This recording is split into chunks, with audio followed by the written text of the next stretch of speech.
Je m'appelle Rose et je veux vous raconter aujourd'hui mon histoire, une histoire que j'ai vécue il y a quelques mois. Il m'a fallu assez de temps pour que je puisse en parler et aujourd'hui je pense m'être pardonné à moi-même, avoir trouvé assez de courage pour pouvoir en parler aujourd'hui.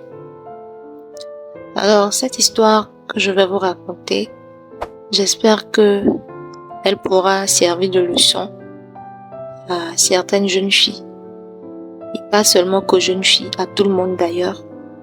Qu'elle pourra vous permettre de faire très attention à qui vous laissez entrer dans vos vies.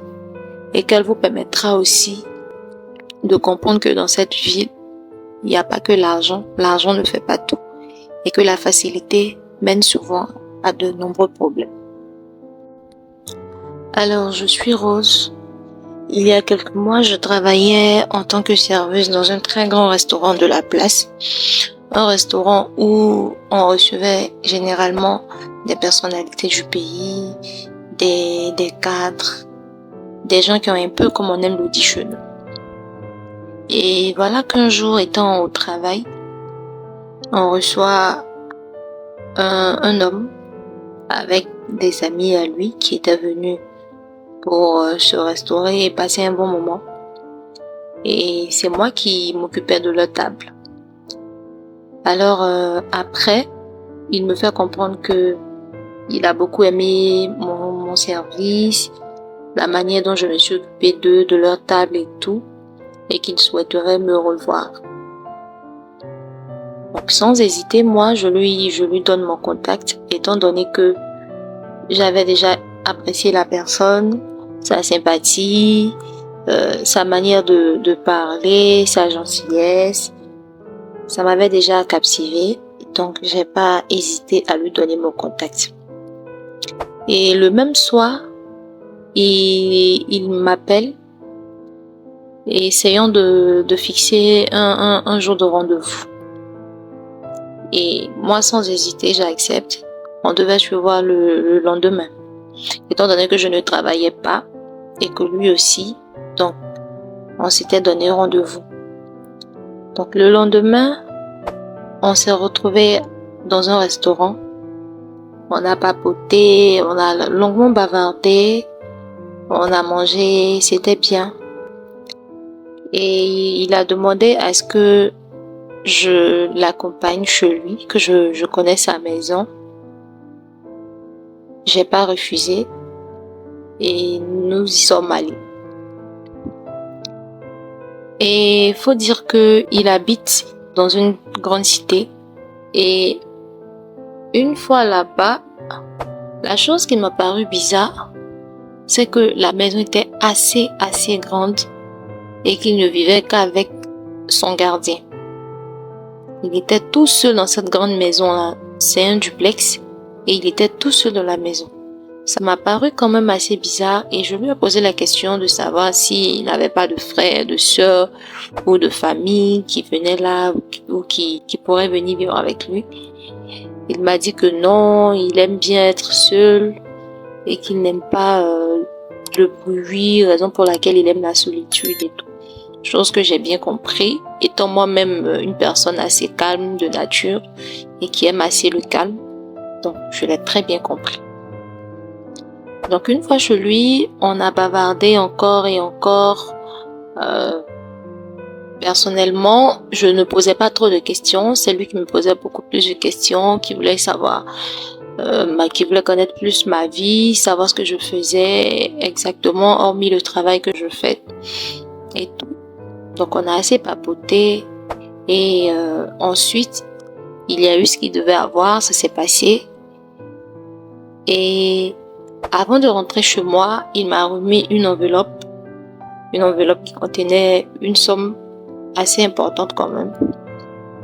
J'étais contente, j'étais toute heureuse parce que pour moi, j'avais eu enfin quelqu'un qui pouvait m'aider à sortir j'ai envie de dire, de la pauvreté.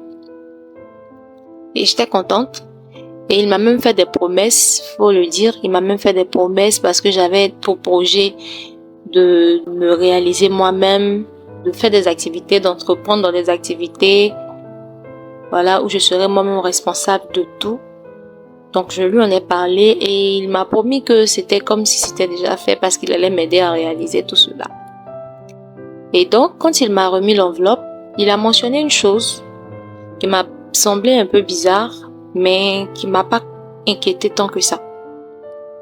Quand il m'a remis l'enveloppe, il m'a dit, quand tu pars, dépense tout l'argent, ne garde pas.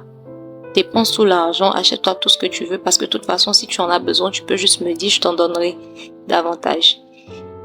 Et c'est ce que j'ai fait. Quand je suis rentrée, j'ai appelé mes copines. Déjà, j'ai fait assez d'achats. J'ai acheté tout ce que je voulais.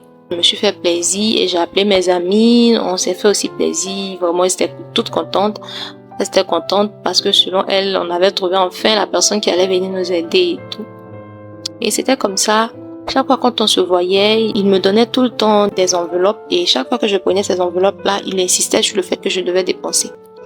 Et arrivé un jour où je décide de ne pas dépenser l'enveloppe en question. Parce que depuis, avec tout ce qu'il m'avait promis, il ne faisait rien. Je ne voyais rien se réaliser. Donc j'avais décidé que désormais, l'argent qu'il me remettait, j'allais l'investir dans un petit business. Voilà, le temps qu'il fasse quelque chose pour moi et tout.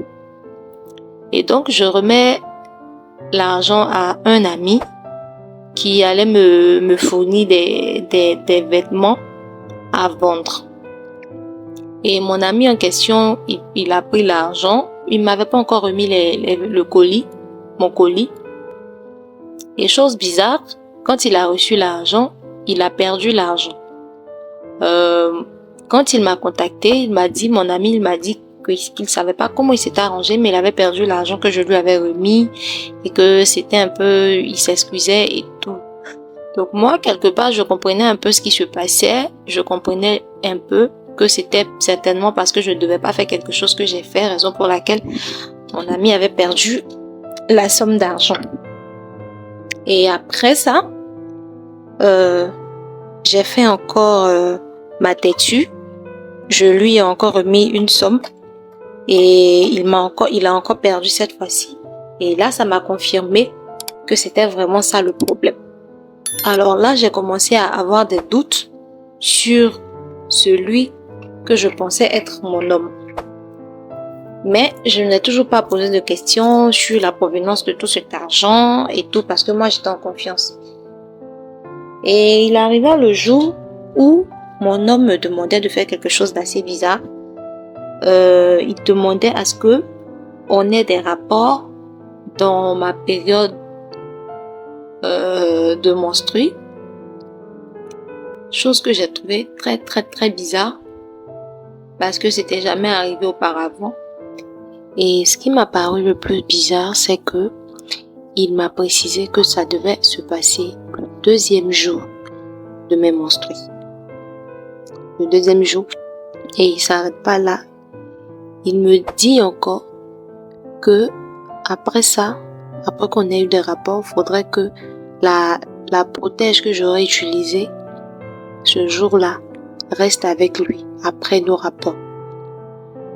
Ça m'a paru très bizarre, j'ai eu peur, donc j'essayais de lui poser des questions, mais il m'a simplement dit de lui faire confiance et que c'était rien de grave, que c'était juste un fantasme qu'il voulait réaliser et que je ne devais pas avoir peur, que de toute façon, ça serait juste la seule fois qu'il allait me le demander.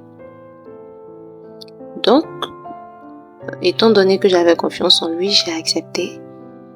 Mais je me posais toujours des questions, à savoir pourquoi est-ce qu'il voulait faire cette chose assez bizarre, pourquoi est-ce que il voulait que les choses se passent de cette manière. Et étant donné que j'ai ma meilleure amie, Agnès, à qui je me confie, à qui je dis tout, j'ai voulu lui en parler pour avoir aussi son point de vue. Et donc, mon amie, je me confie à elle. Elle me fait comprendre que c'est une histoire très bizarre. Et elle, étant très chrétienne, elle va en parler avec son pasteur. Et donc, à partir de ce moment-là, moi, j'ai plus eu la paix. J'étais très embêtée. Mes nuits étaient troublées. Je ne me sentais pas bien. J'étais même malade et tout. je faisais des cauchemars, je faisais des rêves bizarres. Et j'en ai encore parlé à Agnès qui m'a demandé à ce qu'on parte à l'église voir son pasteur. Chose que nous avons fait. Et quand nous sommes arrivés à l'église, que nous avons expliqué à son pasteur m'a fait comprendre que cet homme-là n'était pas simple, que cet homme c'était juste un mystique que j'avais eu dans ma vie. Et que ce que j'allais faire là, le sang que j'allais lui donner, c'était juste pour lui vendre mon âme et que j'allais certainement être le prix d'un sacrifice. Et à partir de là, le pasteur a commencé à prier et ça a été vraiment une délivrance qui a été faite. J'ai été délivrée. Et depuis lors, je n'ai plus eu de ces nouvelles. C'était comme si la prière que nous avons effectuée là avait déposé un feu juste à son niveau, de son côté. Et il ne m'a plus jamais recontacté, il ne m'a plus jamais parlé, chose qui était très bizarre alors qu'on se parlait tout le temps, tous les jours. Mais à partir du moment où nous avons effectué la prière avec le pasteur, il n'est plus jamais rentré en contact avec moi. Par cette histoire, j'aimerais parler à toutes les filles qui aiment la facilité et qui se donnent à n'importe qui. Faites très attention avec qui vous vous mettez. Faites très attention parce que ça aurait pu se passer autrement. N'eût été la main de Dieu qui m'a racheté. Ça aurait pu se passer autrement. C'était mon histoire. Merci.